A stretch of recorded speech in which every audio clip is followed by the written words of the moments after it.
Le Mondial de l'automobile ouvre ses portes ce week-end, un événement à vivre sur Autoroute Info. Et nous retrouvons tout de suite Stéphane Chabrier en direct de la porte de Versailles à Paris, où se déroulent en ce moment les journées presse. Bonjour Élise, bonjour à tous. À partir de demain, plus d'1 200 000 visiteurs vont franchir les grilles du parc des expositions de la Porte de Versailles à l'occasion du Mondial de l'automobile. Et le Mondial pour les industriels de l'automobile agit comme une vraie thérapie. Il est vrai qu'avec pas moins de 80 premières mondiales, les constructeurs ont besoin d'être optimistes. Pour oublier les conditions difficiles d'ouverture de ce mondial, Peugeot, par exemple, joue la carte de l'avenir avec le concept car Onyx, un supercar dont le design se décline aussi en 3 roues motorisées et en vélo. À part ça, concernant les nouveaux modèles, Peugeot n'a guère que le lancement de la 208 version GTI à célébrer. Idem chez Citroën avec seulement la DS3 Cabriolet. Alors c'est un peu léger face à Renault qui, pour les journées presse, a recouvert son stand de Clio 4 dont le lancement a été annoncé par son PDG Carlos Ghosn.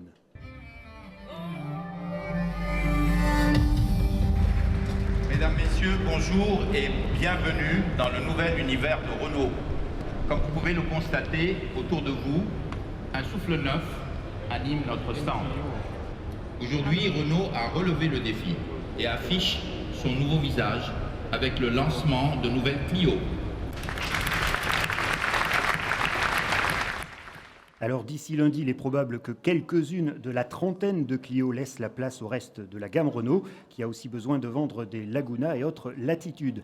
Mais il fallait bien ça pour créer l'événement, car dans le même temps, Volkswagen renouvelle l'éternel Golf, comme nous le rappelle le directeur général de Volkswagen en France, Jacques Rivoal. Pour Volkswagen, la Golf, c'était un véhicule vraiment iconique. C'est 38 ans d'existence, puisque la Golf 1 a été lancée en 1974, et depuis, donc, c'est 29 millions, plus de 29 millions d'exemplaires qui ont été vendus dans le monde. Rien qu'en France, c'est pratiquement 2 millions. Donc c'est clair que c'est un challenge de renouveler un tel véhicule.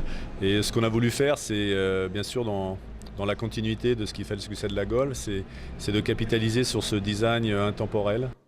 Alors il y a quand même un encombrement de nouveautés dans le groupe Volkswagen sur la gamme moyenne inférieure, avec également la 3e génération de la Seat Leon et la nouvelle A3 Sportback chez Audi.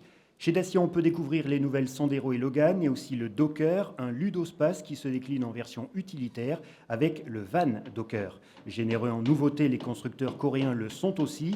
Loin des accusations de dumping du ministre du redressement productif Arnaud Montebourg, Hyundai propose entre autres le nouveau Santa Fe, tandis que Kia renouvelle ou lance pas moins de 4 modèles. Le dynamisme dans le renouvellement des modèles, c'est sans doute l'une des raisons du succès, selon Frédéric Verbitsky, directeur général de Kia Motors France. C'est là aussi où on voit la différence de la marque.